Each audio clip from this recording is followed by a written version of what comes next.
Minnesota Vikings will travel to LA to take on the pretty hot LA Chargers right now. I mean, they're looking very good. Justin Herbert's coming off of AFC Offensive Player of the Week, but the Vikings will be traveling to LA to take on the Chargers this week, week 10, and we'll be previewing this matchup on Morning Kickoff. This is a Sunday 3:05 Central Time game, so you already know I love my afternoon games. They're just the best games. Chargers are 2.5-point favorites in this matchup.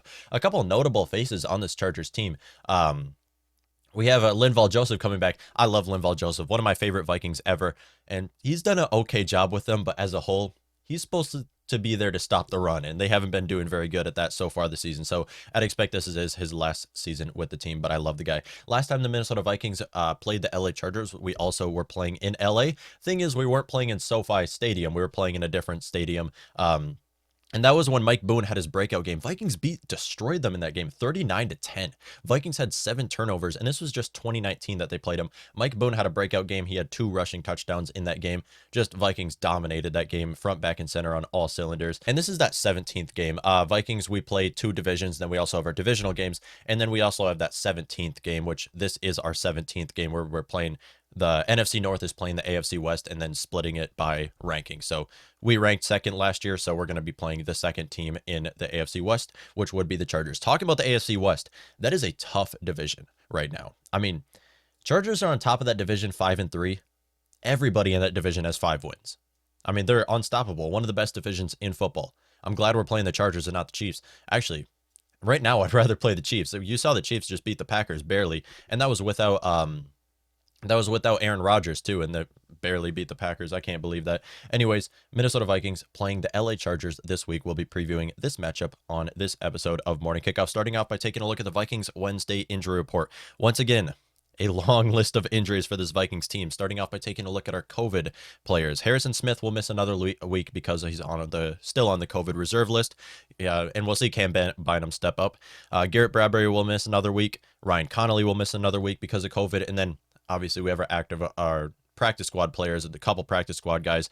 Dakota Dozier's in the hospital now. Prayers up to that guy. Hope he's doing well. And that you hate to see it. And then also Mike Zimmer was in contact, so just COVID running through our locker room once again. I talked about this already in the preseason. Said Vikings, COVID might ruin our season. With the amount of unvaccinated players we have, it might ruin our season, and this is what we're seeing right here. Mason Cole might take Garrett Bradbury's starting role. I mean, he's going to start another week and has already looked better than Garrett Bradbury. I wouldn't expect that to happen because Bradbury was drafted 18th overall, so he has the leverage there and he's getting paid more. So maybe when he's back, he still starts, but I'd like to see Mason Cole take the role. Anyways, Anthony Barr did not participate during Wednesday's practice once again with a knee injury. Anthony Barr, 3 weeks in a row, did not practice, but plays on Sunday's games. I mean, Vikings are going to rush Anthony Barr back to play because we don't want to see these other players step up. Anthony Barr is going to play in this matchup. I would expect him to play. Did not participate. Michael Pierce did not participate once again in Wednesday's practice with an elbow injury. Michael Pierce missed the last 2 games because of this elbow injury, and we got to see Delvin Tomlinson step up, Armon Watts step up, Sheldon Richardson. So it's not a game changer, but again, I'd like to see Michael Pierce come up, especially when we're going up against Austin Eckler. Bashaud Breeland was limited during Wednesday's practice with a groin injury. Bashaud Breeland, obviously starting corner right now with Patrick Peterson out. Harrison Hand was limited during Wednesday's practice with a ankle injury, mainly a special teamer. Oli Udo was limited during Wednesday's practice with a knee injury. Maybe we get to see, he's questionable to play, but maybe we get to see a little Wyatt Davis action on Sunday. Cam Dantzler was a limited participant during Wednesday's practice with an ankle injury. So a lot of cornerbacks there. You'll see Bashaud Breeland, Harrison's Hand, and Cam Dantzler were all limited during Wednesday's practice. I'd expect they all play because we need to rush these guys back because we're going up against one of the best passing offenses in football without Harrison Hand and Patrick Peterson and Danielle Hunter. Those are 3 of our core starters right there that are great players against the pass that we're gonna be without in this game. Taking a look at some notable Chargers injuries, Keenan Allen did not participate during Wednesday's practice with a knee injury. Justin Jackson, their backup running back to Austin Eckler, did not participate during Wednesday's practice with a quad injury. Nasir Adderley, I think I'm saying his name right, their safety did not participate during Wednesday's practice with an ankle injury. Same for Michael Davis, their starting corner, did not participate during Wednesday's practice with a hamstring injury. So a lot of injuries there. A lot of injuries, especially on both sides of the ball, with the Chargers missing some of their core players. I mean, Keenan Allen. Mike Williams might be getting a lot of love, but Keenan Allen, the catches that he's made so far this season has been outstanding. And they'll likely see a lot more from the rookies. With Justin Jackson out, they have the rookie Roundtree. Larry Roundtree that they drafted, maybe he'll be their backup running back. And then also Michael Davis's injury, their first round draft pick, Asante Samuel, will likely be getting some play time if he does not play. All those players are questionable to play. So taking a look at this though, why are the LA Chargers right now 5-3 on top of their division? It is their offense. They are one of, I'd say, top 3 passing offenses in football right now. Justin Herbert coming off of AFC Offensive Player of the Week, Keenan Allen and Mike Williams as their wide receiver duo, and then they also have Jared Cook on top of that, Austin Eckler, who can also play as a slot receiver. I mean, their offense is stacked. And then you take a look at their offensive line with Rashawn Slater starting at left tackle, who's the top-ranked offensive lineman so far this season, top-ranked rookie offensive lineman so far this season. On top of that, their offensive line is just great. So this is going to be a problem. Like I said, Minnesota Vikings are without Patrick Peterson, Danielle Hunter, and Harrison Smith. 3 core players on our Vikings defense that we're not going to be having, that are great players against the pass that we aren't going to have against one of the best passing offenses. So taking a look at this, so it doesn't matter. I mean, no matter what offense we play, they're going to look good. We played the Detroit Lions offense, and they looked good, throwing to Quintez Cephas out here, some no-name rookie that they're throwing to, and then obviously their offense as a whole was just looking good. It doesn't matter who we play. The other opposing offense is going to look good. Thing is, we have to beat them with our offense.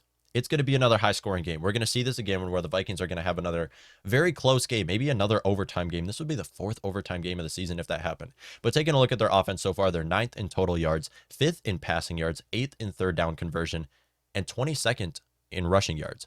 The only reason why they're 22nd in rushing yards is because they don't have to run the ball through Austin Eckler. They don't, because they can win the game through the air, and that's what they've been doing so far this season.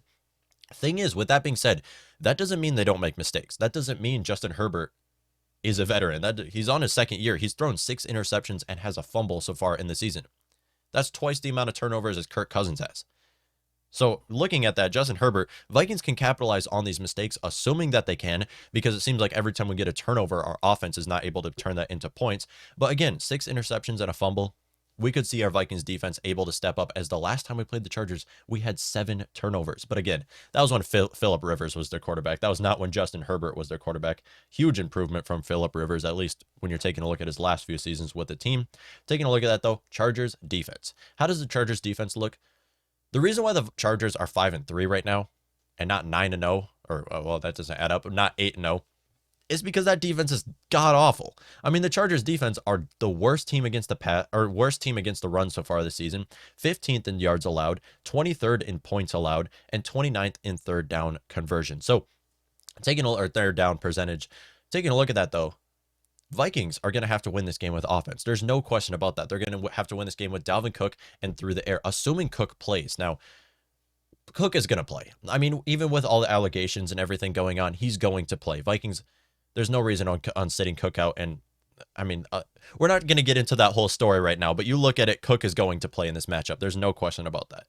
Right now, though, how will the Vikings have to win? Like I said, they're the worst team against the run. The Chargers are. Vikings are going to have to win this game through the run game. Vikings, step 1, if they want to win this game, start by establishing the run. Now, when I say establishing the run, I'm not talking about a run-pass offense, okay? All downs are passing downs. I don't care if it's 1st, 2nd, 3rd, 4th. You can pass on all downs. This is what Clint Kubiak has not been able to understand. He doesn't understand football so far, and I don't know why he still even has a job. He's the worst player on our coaching staff, worse than Mike Zimmer so far this season. This is not a run, pass, okay? I'm saying when you establish the run, you have to be a run-first team and then use that run to set up the pass, okay? The Vikings, Dalvin Cook, has not had the greatest season so far. He hasn't had the best season because of injuries, and he hasn't had the best season because you look at the defenses that we have played. I mean, the games Dalvin Cook has been healthy. The last couple of games, he had to go against the Ravens defense, one of the best run-stopping defenses in football.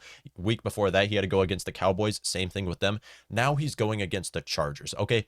Dalvin Cook is going to have a career game in this game. It just has to happen. If Clint Kubiak understands how to call plays, Dalvin Cook should have a career game in this game, assuming that he does. He's going to have a field day. He just has to against this run defense. They're the worst team against the run, and we are one of the best running teams in the NFL. With that being said, you have to use the run to set up the pass. When you run the ball with Dalvin Cook, it opens the pass game. Kirk Cousins doesn't understand this. I mean, you have one of the best wide receiver tandems in the NFL. You give the ball to Dalvin Cook, he lays the pressure off of Kirk Cousins. This is when he performs. This is when you take shots down the field. This is when your whole offense starts to look good. And after coming off of two bad losses, where the Minnesota Vikings lost in overtime and then the Dallas Cowboys lost, which was another ugly loss, Vikings are tired of losing. Coming off of the bye week, we are 0-2 so far. Vikings are tired of losing, and you can see it in these in the players' expressions. I mean, it comes down to the wire every week. Vikings are tired of the same thing over and over. I believe these players, even though it's an away game, we're going to have a lot of fans there. I mean, it's LA. We're going to see a lot of Vikings fans there. Even with this, though, Minnesota Vikings offense has to perform. It just has to happen. There's too many factors that are pointing to this. And if I was a gambler, I would bet on the Vikings winning this game. Even though the Chargers might have the Vikings beat when it comes to, as a whole, their team as a whole, offense and not defense.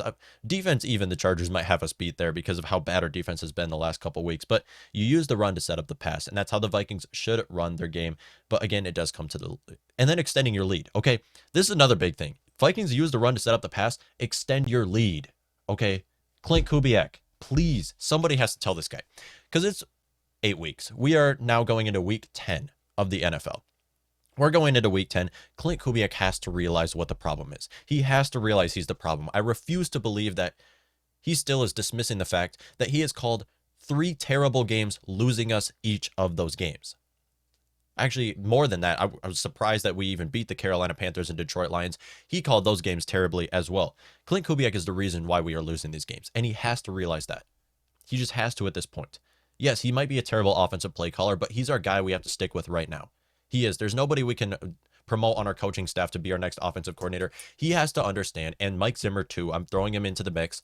They have to understand, when you have a 1 or 2 score lead in the third quarter, you don't run the ball 3 times and punt it away.